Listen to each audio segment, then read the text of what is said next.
Welcome back. Happy Mother's Day to all who nurture their loved ones. Yesterday was an amazing day. I had a day full of being at the gym, watching my kids' basketball tournaments.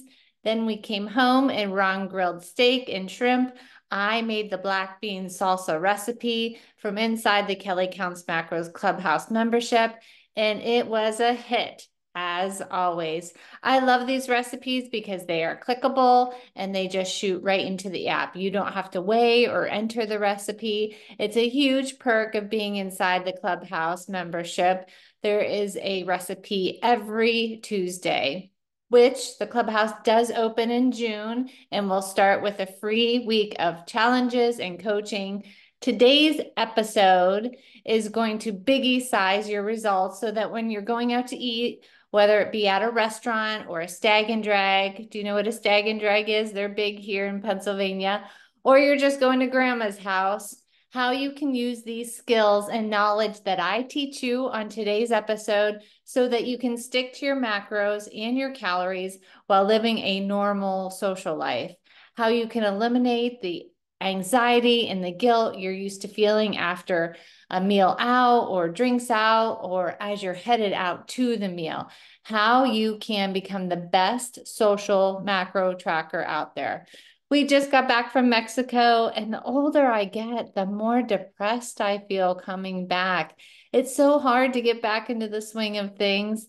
And as many of you know, I did a cut prior to vacation, and I will be sharing my results next week on the podcast. So be sure that you're following and that you're subscribed. So many times I see people throwing up their hands, not removing the all or nothing mentality, and ruining all of their results because they can't figure out how to track meals out. So they don't track and they eat all of the things. There are a variety of social situations in which your macro tracking skills will be put to test. I'm going to cover 4 types I see come up most frequently with my clients. Number 1, eating at a restaurant. Number 2, having a meal at a friend or family member's house. Number 3, attending a picnic or stag and drag or potluck. Number 4, celebration meals. So scenario number 1, eating out at a restaurant. When dining out, options continue to expand. Our lives become busier, and eating out at a restaurant is something most people don't want to avoid. It's fun. I love to go have drinks and a nice meal with fresh ingredients on top of a rooftop bar or head to a local brewery and enjoy a meal with my husband, my family, and my friends. In fact, Americans report eating out 4 to 5 times per week on average. So eating out is a normal part of life and shouldn't be avoided. So first off, rewire that brain when it comes to eating out. There are no good foods or bad foods. Having a piece of chocolate cake is not bad. Eating a salad is not good. 2 awful scenarios you might be putting yourself in mentally. Number 1, don't eat because if you do, you'll be cheating. Or 2, eat and ride the guilt roller coaster after because you did something wrong. These are both yucky feelings. Restaurants and your occasional need to eat at them aren't going anywhere. So it is in your best interest to know how to have these meals work with us and our goals instead of against us. So with that being said, let's get into it. There are times tracking your macros from a restaurant is going to be easy. And there are times tracking your macros from a restaurant will be more of a challenge. Notice I said it will be a challenge, not impossible. Many people struggle with tracking their macros in restaurants because as soon as they're unsure of how to track the meal they're eating, they get frustrated and give up. Perhaps this is you. However, the fact of the matter is there's never a time when tracking your macros is impossible. You can always find something to log, and while it may end up being less than perfect or accurate, getting it 50% right is a lot better than throwing in the towel and getting it 0% right. Remove that all or nothing mentality. When you track your macros at a restaurant and it's easy, the restaurant you're eating at provides the nutrition facts. So step one, do an internet search to see if the restaurant has nutrition facts listed on their website. So you type in the good old Google bar, the restaurant name. Let's just say Olive Garden nutrition facts. Step two, oh, they do. They have them on their website. So you're able to see the macronutrient breakdown of every menu item listed. So you can order something that will fit well within your remaining macros for the day, or better yet, you looked at the menu beforehand and pre-tracked it. $1 million tip right there. Step three, you go back and forth between the menu and the listed nutrition facts to decide what you want to eat. Once you make a decision on what you're going to enter, you search in My Macros Plus to see if it exists in the database. That is the app that I use. So in the search, maybe you'll put Olive Garden shrimp Alfredo. If you're able to find a listing for it, confirm the nutrition facts associated with it, see that they match, and log it. This is not always the case, so check, double check, and triple check. If they are correct, log it and your work is done. If they're incorrect, create a custom entry for your food. Enter the correct nutrition information based on what's listed on the website and your work is done. In My Macros Plus, the custom entry is the teal box that we always talk about. And then you just enjoy your meal.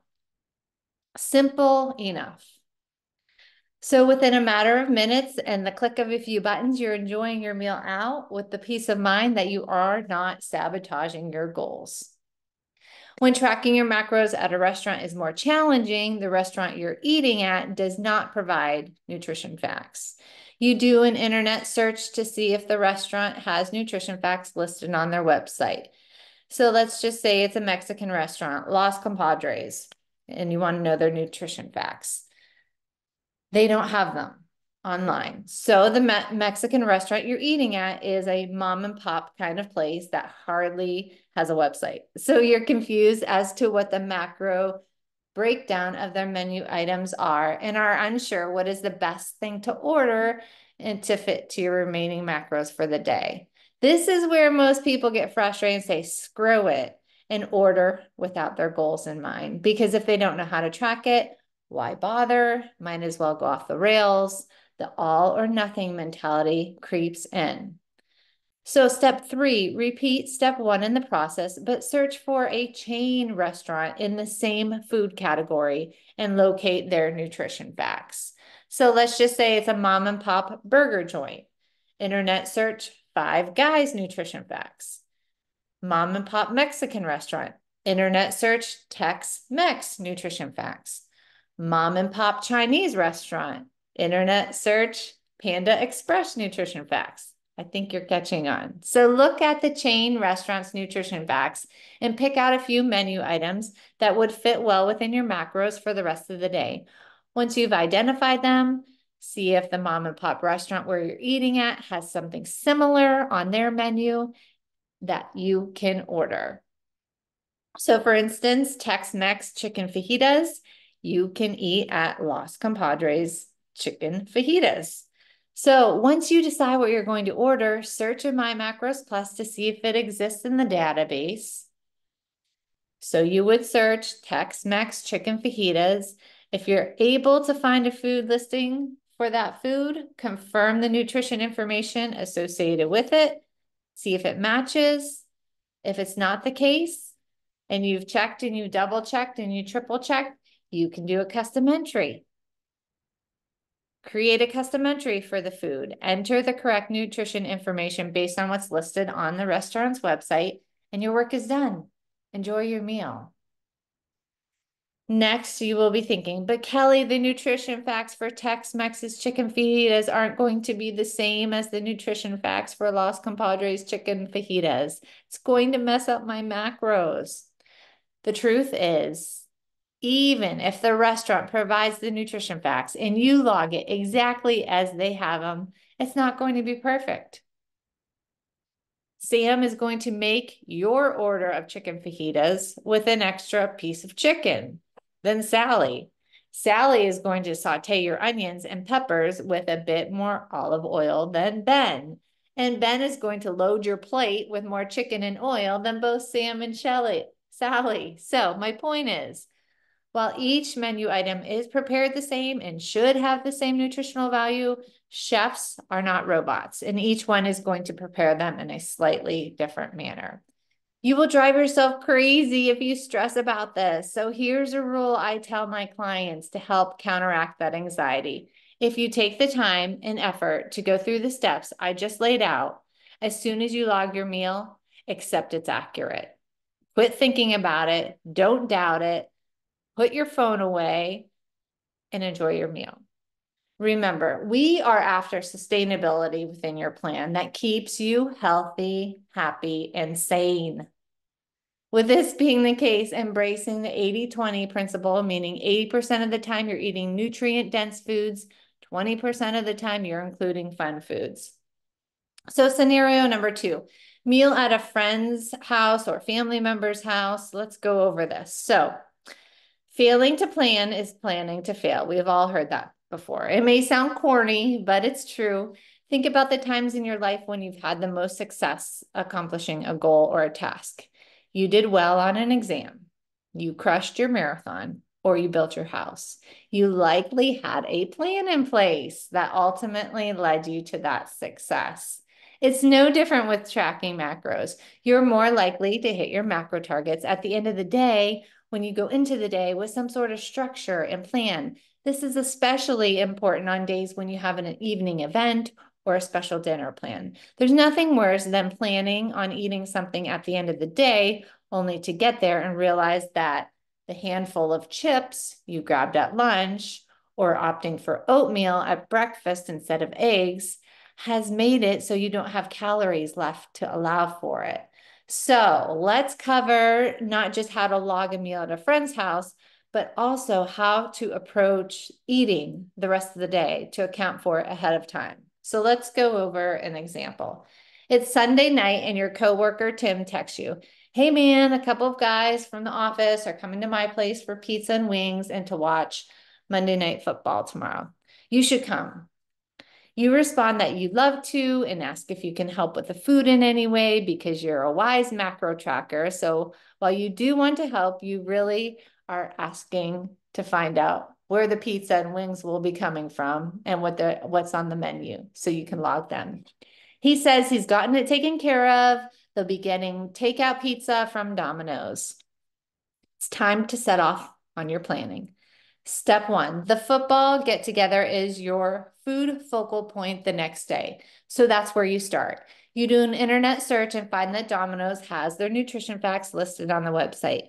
Estimating how much you will eat and drink, you log 2 pieces of pizza, 4 buffalo wings, and 2 beers. You don't know what they'll have on hand, but you plan to stop at the store and bring your own Miller Lite, which is 96 calories. So the macros for this meal, 29 fat, 33 protein, 113 carbs. Next, you log your protein shake. As you know, you'll be getting in a quick workout in between work and the game.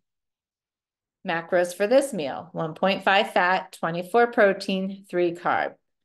For breakfast, knowing that a major chunk of your fat and carb macros are being drained with pizza, wings, and beer, you make sure to keep your fats low and carbs moderate so you have a veggie and egg white omelet, and coffee is what you decide on. And macros for this meal, 6 fat, 33 protein, 6 carbs. And because you eat breakfast at 6:30 a.m., it's rare that you make it to lunch without needing to eat something. So you log a high protein, low fat, and low carb snack of non-fat Greek yogurt with sugar-free maple syrup and powdered peanut butter. So macros for that meal is 1.5 fat, 26 protein, 9 carbs. And you always get hungry in between lunch and your workout, so you log a protein bar, which might be 2.5 fat, 20 protein, 16 carbs. So the only meal left to figure out is lunch. And looking in My Macros Plus, you see what you have left. So you have a little bit of fat, still need a good amount of protein, and a fair amount of carbs remaining. So you meal prep every Sunday. So you have pre-cooked chicken breast in the fridge. You whipped up earlier that day. You also have some bagged lettuce and Bolthouse Ranch, and that would get you almost perfectly to your macro targets: 10 fat, 49 protein, 12 carbs. You go to bed Monday night having hit your macros, eaten some delicious and nutritious meals along the way, and enjoyed the wings, the beer, the football with your buddies. But best part of it all, you can sleep well with zero guilt or worry that you cheated or sabotaged your goals while doing so. So scenario 3, a stag and drag, potluck, picnic, get together. Out of all the conversations I've had with clients, this is the type of social situation that people seem to have the most confusion, anxiety, and difficulty navigating within the macro tracking world. And for good reason, I get it. You can't look at a menu beforehand to plan what you're going to eat. Nobody brings nutrition facts to the party along with their dish. And half the time you don't even know what you're eating. So because this scenario presents unique challenges, summertime is coming, it requires a unique approach to your tracking for the day. So step 1, you wake up and remember you have a potluck dinner at the neighbor's house that evening. So you start your food planning for the day. You don't know the dishes everyone will be bringing or the nutrition facts, but you do know a few things. You know your macros for the day, the type of food that is typically available at these kind of events, right? High carb, high fat, moderate to low protein. Within this information, you put a general plan around how many drinks you plan on having and what type, and you log them. You also estimate how much food you plan on eating and create a buffer within your numbers. So let's plan for 2 vodka sodas, which one shot of vodka is 1.5 ounces. So that's about 48 carbs. A rule I have for my private clients: 1 plate, no seconds. Put on it what you really want. A great way to think about it is dividing the plate in 3: half veggie, quarter protein, quarter fun food or carb. And this may be around 600 calories. Remove the all or nothing mentality. Fill half the plate with yummy, fresh green salad full of veggies Aunt Kathy brought. Uncle Howie made chicken on the grill, and Cousin Beth brought your favorite homemade cupcakes. Done. Sit down and enjoy.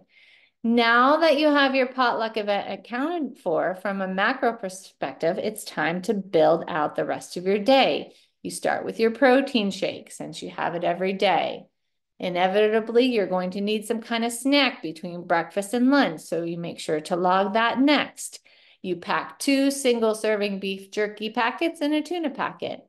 Step 5, you know you're going to need something to get you through your workout, so you grab a Built Bar, so you snag one of those on your way out the door. Now all you have left is lunch, and perhaps you have, after doing all of your macros, you have some fat left, quite a bit of protein, and quite a few carbs. You went to your sister's house yesterday, so you didn't have a chance to do your regular meal prep.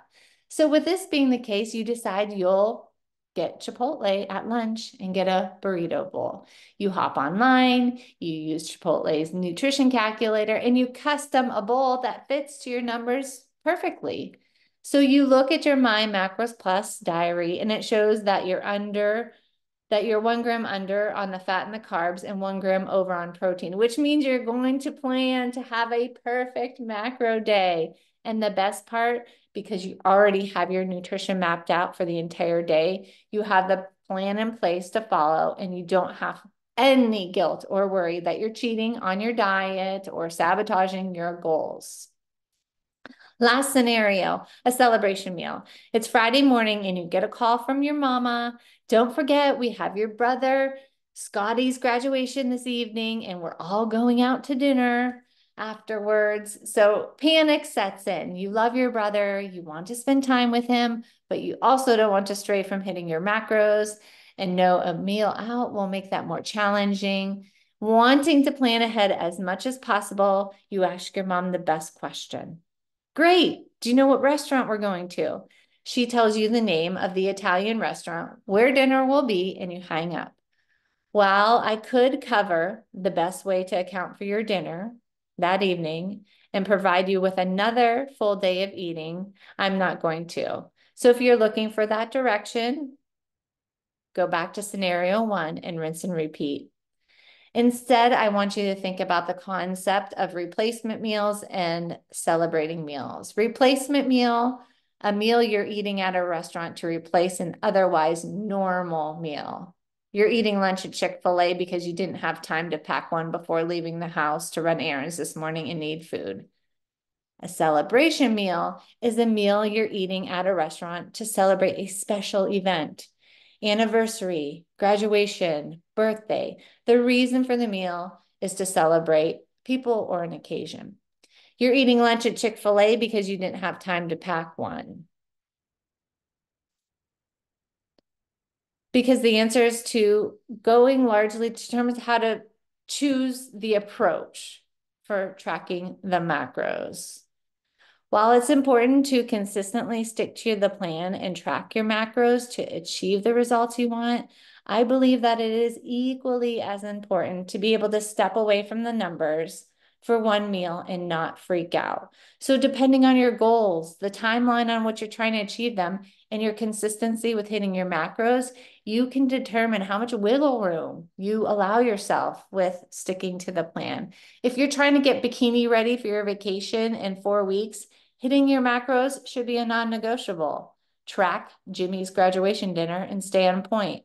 If there really is no deadline for your goal and you're just looking to lose weight, build healthy habits, and enjoy life at the same time, I would recommend giving yourself some leeway. Don't track Scotty's graduation dinner. Put your phone away. Don't think about My Macros Plus. Live in the moment and enjoy the time with your loved ones. Don't eat like a jerk and order the least healthy thing on the menu. But it's one meal, and just like hitting your macros perfectly, it won't instantly bring you to your goal. Neither will not hitting them perfectly. Memories over macros.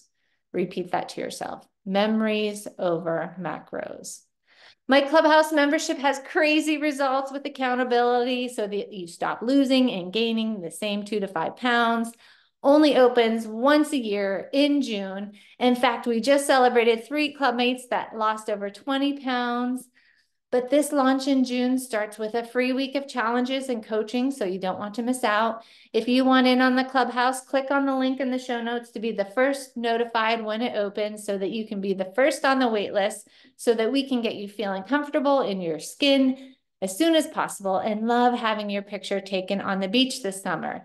Be sure you hit that follow or subscribe button to Kelly Counts Macros podcast so that you can continue to lose weight, to reveal toned muscles while gaining the confidence you deserve. You guys are always doing better than you think you are. I mean that. Until next time.